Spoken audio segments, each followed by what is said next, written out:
그렇기 때문에 사실 로마서는 설명 없이 이해하기는 쉽지는 않은 책이에요.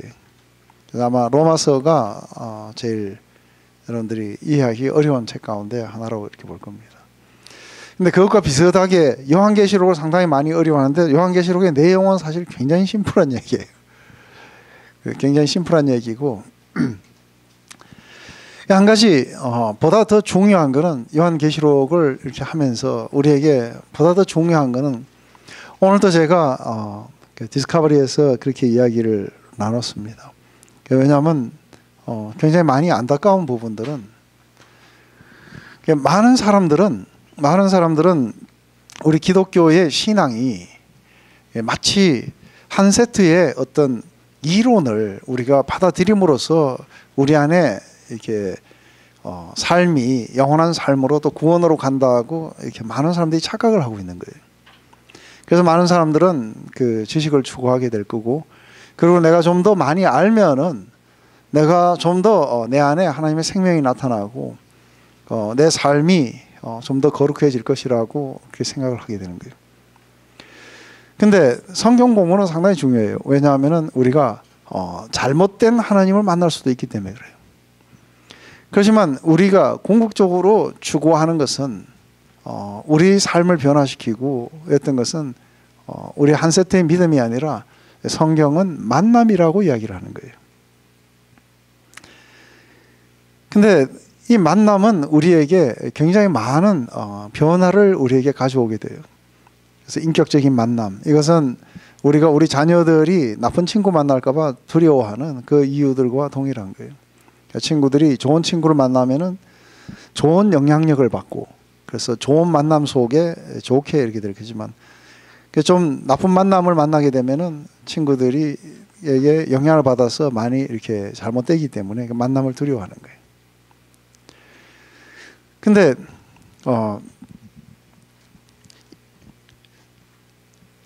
안에서 우리가 예수님과의 만남, 그 만남은 그 인격적으로 만남이고, 그리고 우리가 한 아들이 집을 나갔다가 다시 돌아오는 과정 속에서 중요한 거는 돌아와서 아버지를 만나는 거예요. 그죠? 만나서.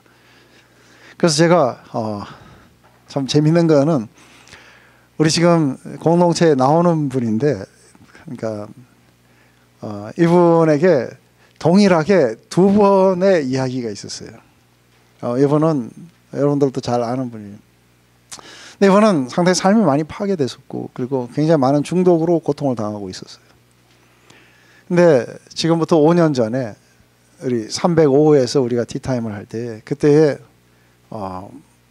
이분이 늦게까지 나를 만나기를 기다린 거예요.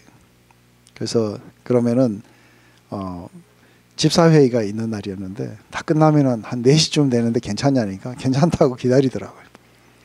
그래서 4시쯤 우리 저기 데스파이 초콜릿이라고 옛날에 있었는데 거기 가서 앉아갖고 한참을 이야기를 했어요. 근데 이 사람은 계속해서 그러니까 안에서 그 처참한 속에서도 자꾸 이론을 끄집어내는 거예요. 그리고 이론을 끄집어내고 뭘 끄집어내고 하는데 도대체 왜 나를 만나자고 했냐. 자기 삶이 이렇게 파괴됐다는 거예요. 그 이제 그만 네 머릿속에 있는 너의 이론이라는 거 하나도 안 중요하다. 그 뭐가 중요하냐는 거죠. 그 순간에 그랬어요. 넌 아버지를 만나야 되는 거라고. 그 순간에 이 사람이 갑자기 큰 무슨 전기 번개를 맞은 것처럼 갑자기 충격을 받고는 벌떡 일어나가지고 갑자기 이렇게 중얼중얼하고 외치는 거예요. 아버지를 만나야 되는구나. 그러고 나서는 집으로 돌아가고 일주일 동안 아무것도 안 한 채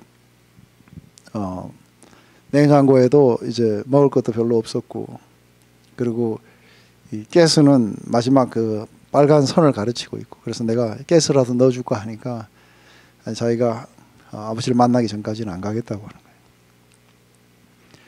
그러고 나서 사실은 이제 일주일 동안 하나님 앞에 올인하게 되고, 그리고 마지막 그 토요일 날 만남이 일어났어요. 그래서 아주 기쁨 속에 이제 삶을 살고 이러다가 이 만남이 이게 한 번 만나면 안 되죠, 그죠? 이게 지속적으로 만남이 돼야 되는데 이게 한번 만남으로 이렇게 그치게 돼요. 그러면서 점차 이렇게 다시 이렇게 떠내려가기 시작한 거예요. 근데 작년에 이분이 여름부터 나를 계속 만나자 그러는 거예요. 그 전에 먼저 부인이 만나자 해서 부인은 이제 하나님 앞으로 계속 돌아오고 있는데 이 남편이 계속 저를 만나자는 거예요. 근데 그 만나자는 이유는 어떻게 된지 지금 이제 자기 부인과 어떻게 잘 해보려고, 그래서 제가 중재를 놔달라고 이거 만나자고 하는 거예요. 그래서 그 만나봐야 뭐 또 이론이 나올 뻔해요. 그래서 이걸 미뤘어요. 그랬더니 막 속에서 삐졌다가 뭐 했다가 막 하다가 드디어 지난 연말에 다시 자기한테 시간을 좀 내달라고, 꼭 한번 만나달라고. 그래 만나니까 이제 자기의 그런 어떤 억울한 처지를 하소연하고 뭐 어쩌고 막 하는 거예요. 아직도 그렇게 하고 있냐?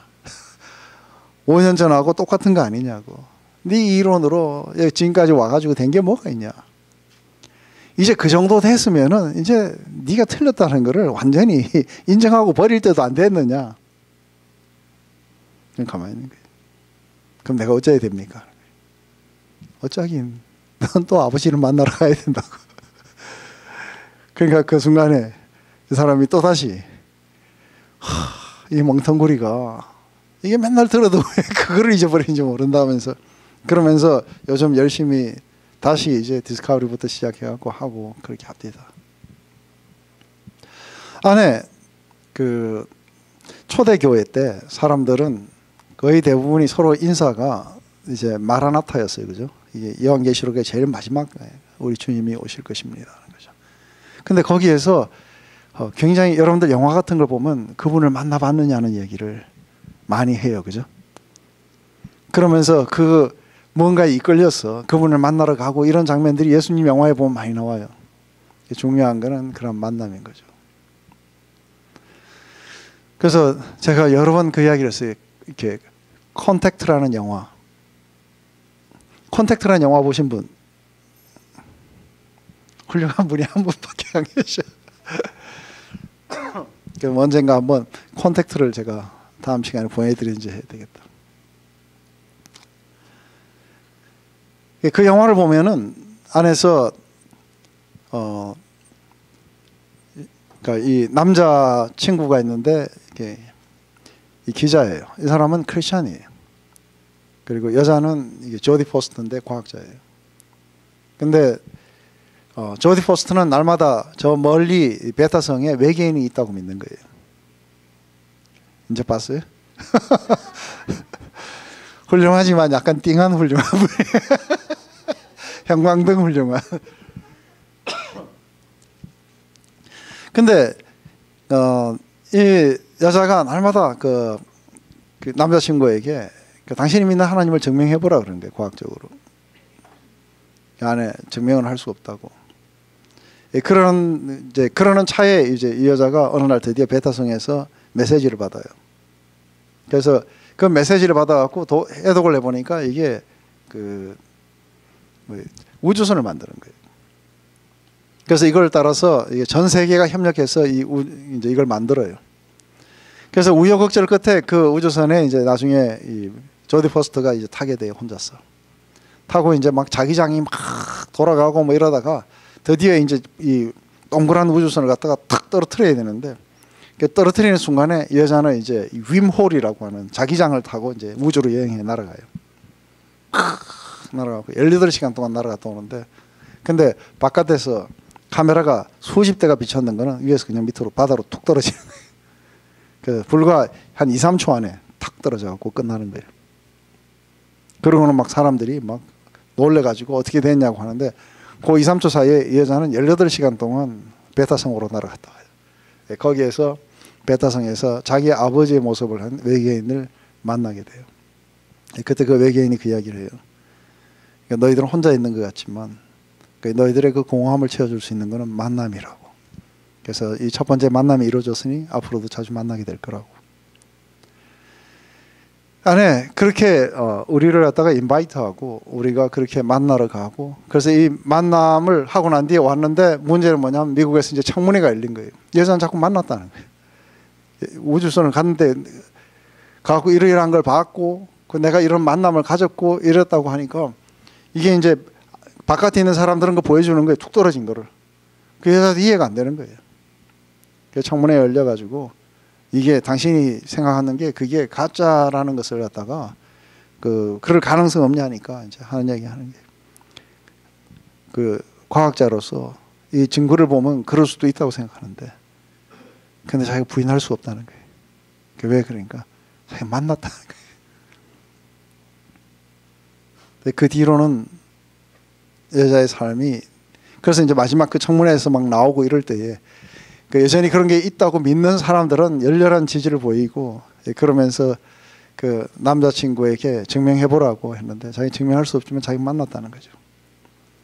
나중에 이제 여자가 외계로부터 오는 그런 수신한 커다란 안테나를 견학 온 국민학생들에게 그 외계인이 있느냐고 물어보니까 네가 그 각각이 직접 다 만나거나 너가 다 피겨라웃 해봐야 된다고. 아니 문제는 우리가 그런 어떤 만남을 가졌느냐의 이런 문제들인 거예요. 근데 우리가 이렇게 이미지화 한다는 것, 우리가 이론을 이미지화 한다는 건 상당히 이렇게 만남을 좀 더 이렇게 쉽게 가져다 주는, 우리가 글 속에 나타나는 것보다는 글로 이렇게 보내도 우리는 상당히 감동을 받을 수 있어요. 그죠? 근데 비디오로 이렇게 오게 되면은 훨씬 더 그 표정과 이렇게 뭔가 그런 것들이 더 생생하게 살아나고, 그리고 실제로 만나게 되면은 우리는 그런 것들을 훨씬 더 강하게 느낄 수 있을 거라고 보는 거죠. 예, 바로 요한계시록은 이렇게 이미지를 사용하고 이렇게 한 것은 훨씬 더 그 실체를 가까이 우리에게 데려다 주려고 이 이미지를 사용했을 뿐이에요. 그래서 그 내용이 복잡한 건 아니에요. 내용은 심플하지만 그 심플한 내용을 이렇게 이미지를 사용해서 사람들에게, 그래서 한번 저는 이 요한계시록을 이걸 갖다가 읽을 때마다 한번 그런 생각을 해봐요. 나도 한번 가봤으면 좋겠다는 게, 이리 올라오너라. 그죠? 다 가보고 싶죠? 오늘 밤에 자는데 갑자기 잠자리 들으려고 하는데 갑자기 하늘의 문이 열리면서 이리로 올라오너라. 혼자서 기도하고 있는데 갑자기 뒤에서 나팔 소리 같은 게 들리면서 거기서 아주 머리털이 양털같이 있고 눈은 불꽃 같고 그 얼굴은 해가 힘있게 비추는 것 같은 그분이 나타나셔서 지금 내가 너에게 이야기하고 보여주는 모든 것들을 기록해서 가서 공동체에 전해라 하면서, 이렇게 하고서는 그 이야기가 끝나자마자 갑자기 하늘문이 열리면서 위에서 음성이 들리면서 이리로 올라오라. 올라갔더니 유리바다와 같은 것이 있고 그 안에 내 생물들이 있고 거룩하다 거룩하다 온갖 천상의 예배들, 그 속에 펼쳐지는 그런 구속의 역사들, 온 세상을 다스리고 주관하시는 하나님, 그리고 구속함을 받은 이 백성들의 그런 노래들, 예배, 그리고 이 땅에 있는 악의 실체들, 그걸 다루러 가시는 하나님의 방법들, 그 속에서 끝까지 하나님은 이 세상을 버리지 아니하시고 끝까지 회개를 촉구하시면서 부분적으로 그들에게 돌아오라고 요청하시는 하나님의 모습들, 이러한 것들이 이 전부 다 하나의 무슨 드라마처럼 이렇게 엮여져 가지고 지금 진행되어 나가고 있는 거예요. 그렇기 때문에 그 구속의 드라마가 펼쳐져야 되는데, 창조주 하나님과 구속주 하나님을 찬양하다가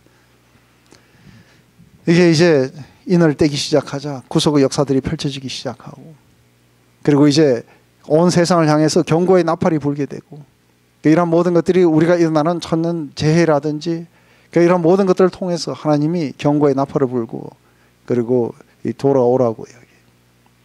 그러면서 이 나팔 재앙과 마지막 이 대접 재앙이에요. 이 대접 재앙 사이에 크고 이상한 그런 비전을 7개 보여주는 거예요.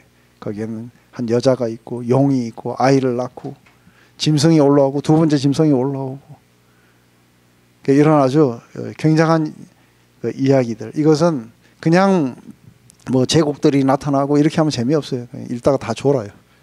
근데 짐승이 나타나니까 이게 뭔 짐승이야 하고 이제 막 놀래가지고 하고 이러는 거죠. 그죠? 그러면서 이제 나팔도 끝나고 이제 크고 이상한 기이한 현상들이 7이 다 지나가면서, 그러면서 이제 마지막 재앙이 대접, 7 대접 재앙이, 항상 이게 또 새로운 시리즈가 시작되기 전에 앞에 제일 먼저 이렇게 기반을 알려줘요. 그죠? 처음 그 이야기들이 나오는 게 이게 15장이에요. 나오고 나면은 16장에는 이제 그 대접 재앙들이 막 일어날 거예요. 그렇게 하고 나면은 17장에 가면은 이제 큰 성 바벨론에 대한 심판이 일어나고 18장에 가면은 음녀에 대한 심판이 일어나게 되고 그리고 19장에 가면은 이 성도들이 구속함을 얻고 승리한 성도들의 함성들이 일어나고 20장에 가면은 좀 더 이제는 뭐 죽음이고 뭐가 사망이건 전부 다 한꺼번에 다 심판당하는 이야기가 나와요. 그죠? 그리고는 이제 어린 양의 혼인잔치와 새하늘과 새 땅이 일어나면서 요한계시록이 끝나게 돼요. 이 스트럭처가 심플해져. 맞아요? 쫙 꿰겠어요? 처음 1장은 뭐예요? 안에서 예수님을 만난 환상에 대한 이야기들이고 2장 3장은 7 교회들의 자잘못에 대한 이야기고 그리고 4장은 뭐예요? 창조주 하나님에 대한 거고 5장은 구속주 하나님에 대한 거고 6장부터 인이 떼지기 시작하고 그래서 하다가 8장부터 이제 나팔 경고의 나팔들이 불기 시작하고 그러다가 이게 이제 12장부터 크고 이상한 기이한 그런 현상들이 막 일어나 가지고 하게 되고 그리고 드디어 이제 15장에 오면은 대접 재앙들이 일어나는 거예요. 그러면서 그 뒤에 또 내가 보니 하면서 이제 새 하늘과 새 땅에 대한 그런 예언들, 비전들 그리고 마침내 이제 하나님이 온 구속을 마감하시고 그리고 그분의 왕국을 온전하게 이루시는 그런 장면들 이 모든 것들을 본 교회와 성령은 함께 같이 기도하는 거예요. 그죠? 마라나타 주 예수여 빨리 오시옵소서 오셔서 당신의 그 뜻이 하늘에서 이룬 것처럼 땅에서도 이루어지게 하시옵소서. 이걸 이렇게 아주 전 구속의 역사를 대화 드라마처럼 이렇게 만들어 가지고 이미지를 사용하고 그 구약에 나왔던 그런 모든 것들을 사용해서 그렇게 하는 거죠. 제일 먼저 우리 15장 다 같이 한번 읽읍시다. 저도 요즘 굉장히 아주 간편해졌어요. 15장을 찬찬히 한번 읽어보십시다. 네, 다 읽으셨습니까? 아주 짧아요. 1절부터 8절까지 아주 심플한 얘기예요. 그래서 나팔 재앙에 앞서 예비적인 그런 진술이 있었던 것처럼 7 대접 재앙에 대한 예비적 진술로 이렇게 이해하시면 돼요. 그래서 13장에 그래서 나타났던 짐승의 핍박을 극복한 성도가 마지막 날 이후에 어떻게 될 것인가에 대해서 이제 묘사하는 부분들이 계속 나오게 되죠.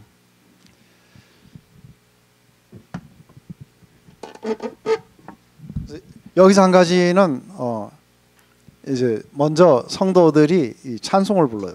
그것은 출애굽 사건에 어린 양이 행하신 위대한 구원의 역사의 모형이기 때문에 출애굽 후에 불렀던 그런 노래처럼 이들도 그 노래들을 불러요. 세상은 짐승들이 행했던 크고 기이한 일에 놀랐어요. 그렇지만 구속함을 받은 자들은 하나님이 행하신 구원의 역사 이것에 기이한 하나님의 일에 찬송을 부르게 되죠. 그리고는 이 진노가 이제 마치게 되면 모든 것들이 끝나니 더 이상 진노가 없어요. 최종적인 거죠. 제일 먼저 보면은 또 하늘에 크고 이상한 다른 이적을 보면 7 천사가 7 재앙을 가졌으니 곧 마지막 재앙이라 하나님의 진노가 이것으로 마치리로다. 또 내가 보니 불이 섞인 유리바다와 같은 것이 있고 짐승과 그의 우상과 그의 이름의 수를 이기고 벗어난 자들이 유리바닷가에 서서 하나님의 검은고를 가지고 하나님의 종 모세의 노래 어린 양의 노래를 불러 가로되 그래요. 제일 먼저 이게 불이 섞인 유리바다라 그래요. 그냥 유리바다는 뭐였어요? 유리바다는 4장에 보면은 제일 먼저 이리 올라오너라 해서 올라갔더니 제일 먼저 봤던 게 뭐예요? 유리바다 같은 것들을 봤어요. 유리바다와 같은 그런 하나님의 보좌 앞에 나아갈 때 유리바다와 같은 그 하나님의 보좌 뒤에는 이제 무지개가 걸려 있었고 앞에는 유리바다와 같은 게 있는데 근데 여기서는 불이 섞인 유리바다라 그래요.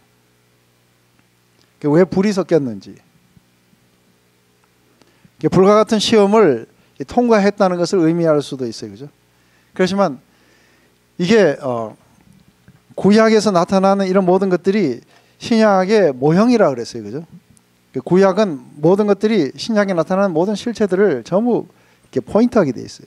그래서 구약은 신약에 나왔는 그런 어떤 이론적인 것들이 실제 속에 이렇게 나타나게 되는 거죠. 그러면은 제일 먼저 우리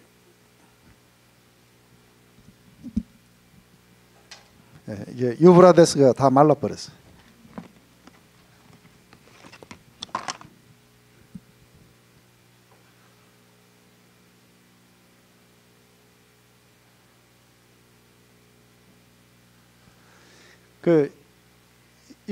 여기가 이렇게 홍해예요, 그죠?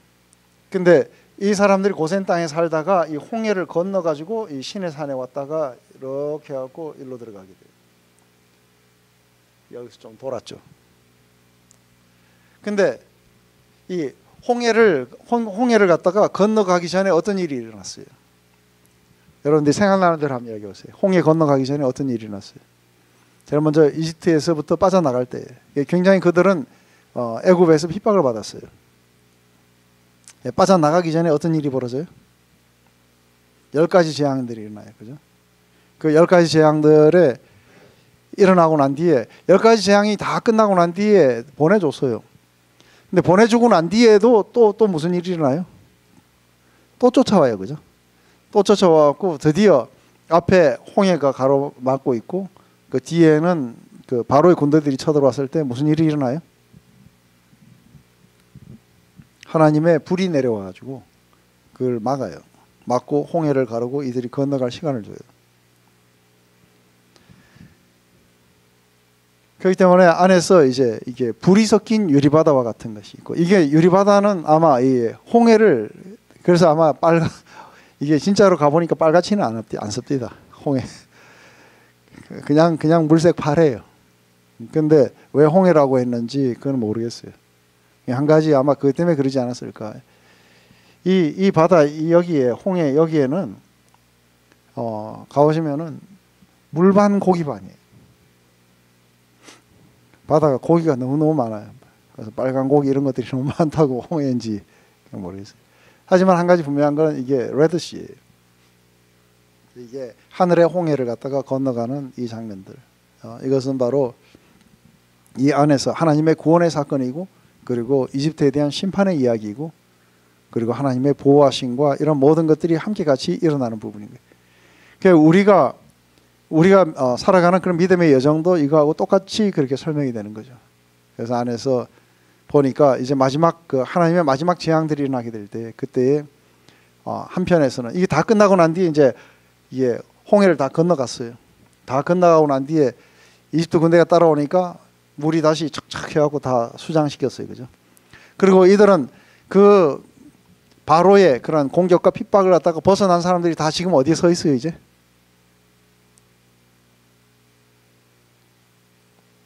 홍해를 막 건넜는데 지금 어디 서 있어요? 들판에 서 있어요? 바닷가에 서 있어요? 바닷가에 서 있어요. 맞아요? 그래서 여기도 보면 그렇게 나오죠. 그죠?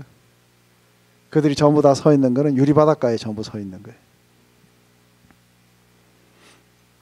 불이 섞인 유리바다와 같은 것인데 아마 하늘의 홍해가 아닐까 그렇게 생각해요. 그래서 이게 다 끝나고 난 뒤에 여기 건너갔어요. 그 건너가고 난 뒤에 그 바닷가에 서서 이 사람들이 뭘 했어요? 네, 잘 모르면은 우리 출애굽기 15장을 한 번만 다 같이 소리내서 한번 읽어보십시다. 네, 여기에서 이 노래를 소개할 때 뭐라고 이야기하냐면 모세의 노래라고 해놓고는 곧 어린 양의 노래라고 그렇게 얘기해요. 왜냐하면 시온산에 섰던 14만 4천 명은 어린 양이 어디로 이끌든지 이들은 따라가게 돼 있어요. 그렇기 때문에 이들이 부르는 노래는 모세의 노래, 바로 이 모세가 온 백성과 함께 같이 불렀던 그 노래를 이들도 부르는 거죠. 근데 여기에서 마지막 재앙을 이제 하면서 먼저 구속함을 받은 백성들, 짐승의 핍박을 이기고 그 수를 벗어난 사람들이 이 전부 다 이제 홍해를 건너가고 그리고 바닷가에 서서 어린 양의 노래 그리고 모세의 노래를 이들이 부르게 되는 거죠. 결국은 구약의 모세 이야기는 신약의 예수님의 이야기인 거예요. 옛날에는 물로서 구원을 받았지만 지금은 예수 그리스도의 피로서 구원을 받아요. 그게 바로 요한복음에서 2장에 나오는 물이 변해서 포도주로 바꾸는 바로 그것에 대한 영적인 의미로 그 기적을 갖다가 선택한 거예요. 그래서 그 뒤에 보면 줄줄이 이제는 구약의 모든 시스템이 신약으로 어떻게 바뀌어가는지에 대한 이야기가 요한복음에 나오게 돼요. 그게 바로 물이 변해서 포도주가 되는, 그게 같은 원리인데 다만 옛날은 물로서 구원했다면 지금은 이제 그리스도의 피로서. 그렇기 때문에 모세의 노래는 어린 양의 노래하고 같은 거라는 거죠. 근데 이 노래에서 나타난 하나님의 이름, 하나님의 이름이 뭐예요? 하나님을 뭐라고 불러요? 여호와인데 여호와를 누구라 그래요? 여호와라 그러면서 그냥 여호와라 그러지 않고 한번 읽어봐봐요. 거기에 만국의 왕이시고 또 전능하시니 이렇게 이야기해요. 그 여호와의 이름을 이렇게 할 때는 그 이름에는 다 이유들이 있는 거예요. 여호와 전능하시니요, 그리고 만국의 왕이시요 하고 이야기를 해요. 그래서 우리 모세의 노래 아까 출애굽기에서 보면 15장 11절에 보면은 뭐라고 이야기를 해요? 그래서 여호와여 신중에 주와 같은 자가 누구니까? 주와 같이 거룩하며 영광스러우며 찬송할 만한 위엄이 있는 자가 있으며 기이한 일을 행한 자가 누구나이까 하면서 정말 기이한 일을 행하셨다고 그렇게 이야기를 해요. 근데 우리 이제 다시 이쪽으로 돌아왔고 요한계시록으로 돌아왔고,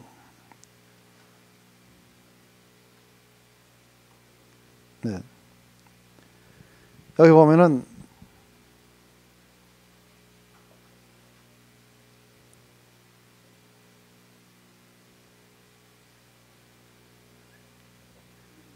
네?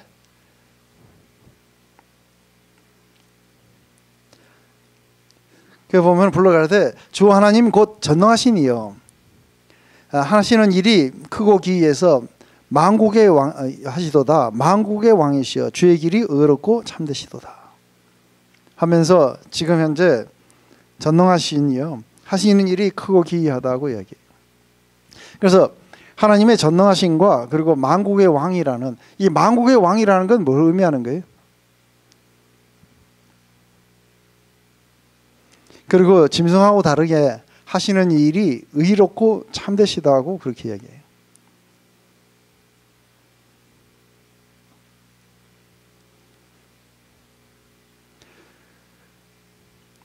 그러면서 곧바로 뒤따라 나오는 것은 하나님의 전 우주적인 주권에 대해서 이야기를 해요. 그죠? 그 크기를 말하기 위해서 누가 주의 이름을 두려워하지 않겠습니까? 하고 이야기를 하는 거예요. 누가 주의 이름.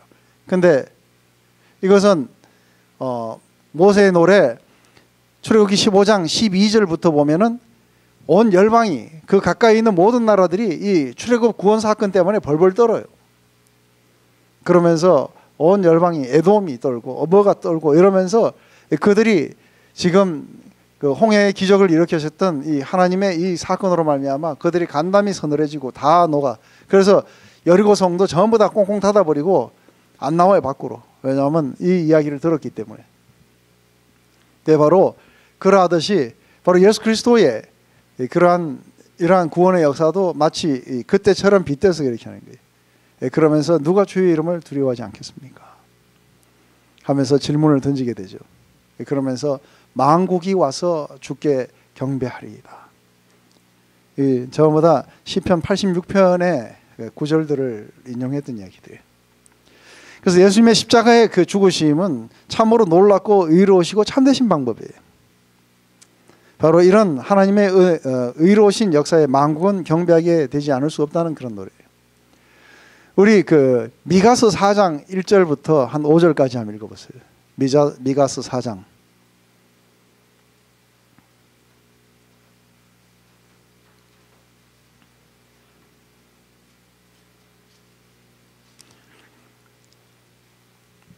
네, 미가서도 여전히 구약에 있어요.